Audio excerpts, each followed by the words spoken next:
Masechet Baba Batra, résumé du Daf Kuf Memchet.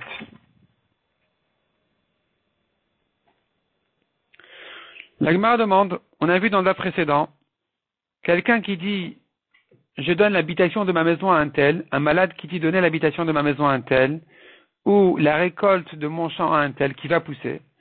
Ça marche pas. Pourquoi? De même que quelqu'un, un bari en bonne santé, il peut pas donner ça. Il n'y a rien de concret ici.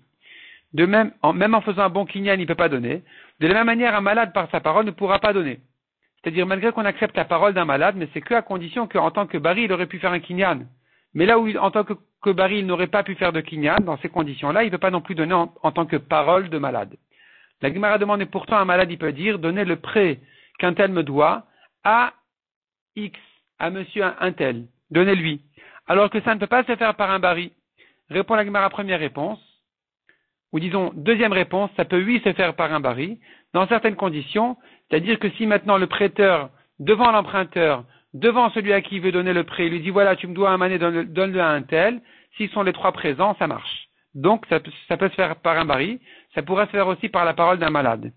Ou bien, première réponse, dit la Gemara, que malgré que ici ça ne peut pas se faire par un bari, mais puisque un héritier peut hériter les dettes que son père mérite, alors, ça peut exceptionnellement se donner en tant que matnach rivmera, en tant que cadeau de malade, malgré qu'en tant que bari, ça ne peut pas se faire. Parce que le cadeau d'un malade, ça ressemble un peu à un héritage, et donc ça peut oui se faire, mais exceptionnellement, malgré qu'en tant que cadeau de bari, ça ne pouvait pas se donner. La Gemara pose maintenant une nouvelle question.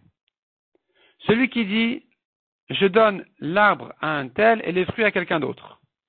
Est-ce qu'il sait garder les branches à lui-même ou pas? C'est important de savoir parce qu'on a dit un malade qui donne tout, il ne peut pas regretter. Pardon, contraire. Un malade qui donne tout, s'il guérit, il regrette, il annule.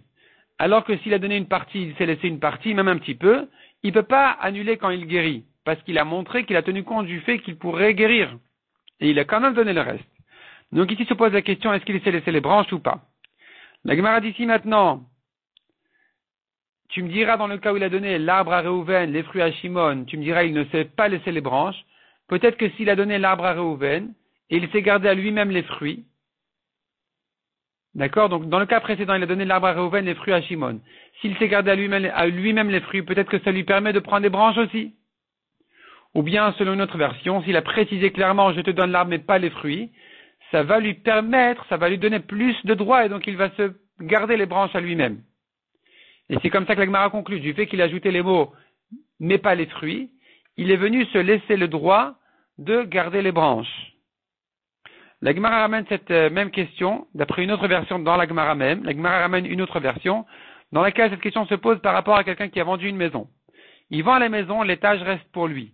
S'il a précisé, si maintenant il a dit « la maison à Réhouven, l'étage à Shimon », est-ce que Shimon, le propriétaire de l'étage, aura des droits de sortir des poutres, par exemple, un petit peu sur la cour de Réhouven, ou pas? Si tu me dis qu'il n'a pas le droit, si maintenant le vendeur avait dit à Réhouven, je te vends la maison, mais pas l'étage, alors que c'était évident, du fait qu'il a dit, mais pas l'étage, il a ajouté des mots, c'est pour se permettre plus de droits à l'avantage de l'étage, et donc le monsieur de l'étage celui à qui il va donner l'étage, aura le droit même de se sortir des poutres sur la cour de la maison. Et donc la Gemara elle conclut comme ça effectivement que puisqu'il a ajouté des mots alors que c'est évident que l'étage n'est pas vendu, ça lui donne plus de droits. La Gemara dit encore, un malade qui a donné tous ses biens, il a tout distribué. S'il a tout distribué en une fois, alors s'il meurt on donne, s'il guérit, tout s'annule. Mais s'il l'a distribué petit à petit au fur et à mesure, alors les premiers ils acquièrent même s'il guérit parce que il n'avait pas tout distribué à ce moment-là. Le dernier, il doit rendre, si maintenant le malade a guéri, le dernier devra le lui rendre. La Gemara dit encore, un malade qui a donné tous ses biens, il a tout distribué, et il a guéri, on ne lui rend pas parce qu'on craint, peut-être qu'il a encore un terrain quelque part. La Gemara dit, mais alors pourtant dans la Mishnah on a dit que s'il a tout donné, il guérit, on lui rend. Répond la Gemara, première réponse, il s'agit dans la Mishnah qu'il a dit je donne tous mes biens, et pas qu'il a tout distribué. S'il a tout distribué, sans dire tous mes biens, on craint qu'il lui reste quelque chose. Mais quand il a dit clairement tous mes biens, il n'y a plus rien à craindre. Même s'il lui reste un terrain en Australie, c'est donné. Ou bien, dit la Gemara, il s'agit de quelqu'un, on connaît qu'il n'a pas plus que ça. La Gemara pose maintenant une nouvelle question. Quelqu'un qui regrette. Un malade, donc, qui a donné tous ses biens à Réhouven, puis ensuite il regrette, il donne à Shimon une partie. Est-ce qu'on va dire que ça annule complètement ce qu'il a donné à Réhouven ou pas? Et la Gemara conclut, effectivement, ça annule complètement ce qu'il a donné à Réhouven. Donc, aussi bien s'il meurt, on ne donnera pas à Réhouven parce qu'il l'a annulé, que s'il guérit, bien sûr qu'on ne donnera pas non plus, on ne donnera pas à Réhouven. Si maintenant il avait donné d'abord une partie à Réhouven et le reste ensuite à Shimon, s'il est mort, on donne tout. Mais s'il guérit, alors Shimon doit lui rendre et Réhouven ne doit pas lui rendre parce que par rapport à Réhouven, il avait laissé quelque chose. Par rapport à Shimon, il avait tout donné.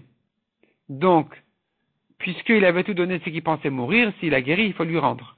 Mais par rapport à Réhouven qui pensait qu'il allait guérir, ce qu'il a donné, c'est donné. La Gemara ensuite demande, si maintenant, qu'est-ce qu'on dira par rapport au Ekdesh? Il a été makdish tous ses biens et il a guéri.